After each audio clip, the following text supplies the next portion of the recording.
The next one we're going to talk about is sexual harassment. As we said, it's a hot topic. I have a thing on there about sexual harassment. And sexual harassment is a form of sex discrimination, which is how it came into being. But I do a lot of training on this subject matter because it really causes a lot of problems in an organization. And it's very sensitive. People are very uncomfortable using the terminology about sex, using the terminology about parts of bodies, feeling comfortable talking about this thing. I come in and I use all those words. They're shocked, but I use all those words because it's the only way you can get people to start thinking about it is talking about it and give examples and stories. So you go through and when I do this training, as I said, I also talk about age discrimination, workplace violence, any kind of anti-harassment, all of the laws. By teaching about sexual harassment, which is the most difficult because it's so related to sex, that the others are easy to understand because they're not as uncomfortable. You absolutely need to train your supervisors to report the information. They are your eyes and ears of your organization. Now, in a small organization, you're all eyes and ears because there may be just 10 people or 5 people. But in a larger organization, management can't be everywhere. And I don't know if you've worked in places where people say things when the boss is not around. Boss wouldn't have heard it. You need to tell them that this is happening. Every time the boss leaves, dirty jokes are being told, if that's the case. So your supervisors need to know they have to report it. Employees need to know that they have a place to report it. You need to have a written policy with the definition. Any unwelcome sexual advances, favors, conduct of a sexual nature when submission to such conduct is made either explicitly or implicitly a term and condition of employment. You don't sleep with me, you don't get the job. And those things are still happening. Submission to or rejection of such conduct by an individual is used as the basis of employment decisions such as promotion, demotion, or pay. And such conduct has the purpose effect substantially interfering with an individual's work performance or creating a hostile work environment. The best case that I remember of all, I've got tons of stories, but I'll just give you one. There was a health organization, a nursing thing.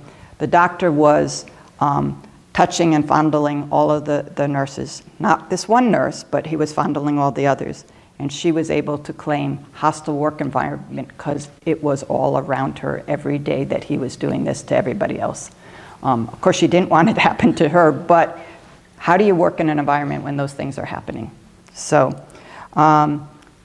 those are hot topics lately, especially sexual harassment and all the lawsuits that you're seeing on television from everybody. And how to report it.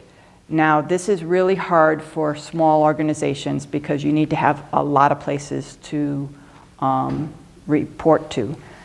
When you're so small, like yourselves, with the 5 people part-time and 1 person, you're going to know what's going on because you're there all the time.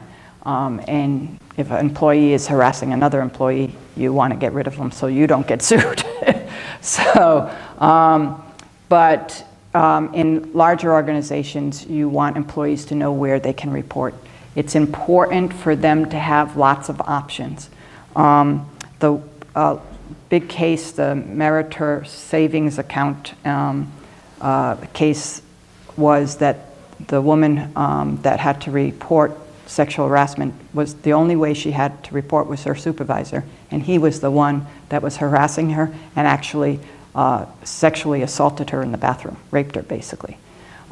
So that case was the first one that says, hey, you got to give them options so they can jump over their supervisor. The other thing is, if you're in a small organization, you may have 2 divisions. Well, this division has 5 people, this division has 5 people. I don't feel comfortable talking to my supervisor, but I could talk to this supervisor, or I can go to the boss. The other thing you want to do is make sure you have one male and one female available for them to talk to. I had one nonprofit organization that didn't have a female available, but they had a female attorney. So they listed her name on the thing so that if they didn't feel comfortable going to the executive director who was a man, they could call the attorney. Board of directors, those kinds of things, whoever you have, so they can go jump above the first level and go to the next level or any other level. And your supervisors, if they see something in someone else's department happening, can come and tell you. And of course, if you have an HR department, they would start the process and get investigations. And again, many of these investigations are done by attorneys because it's so sensitive.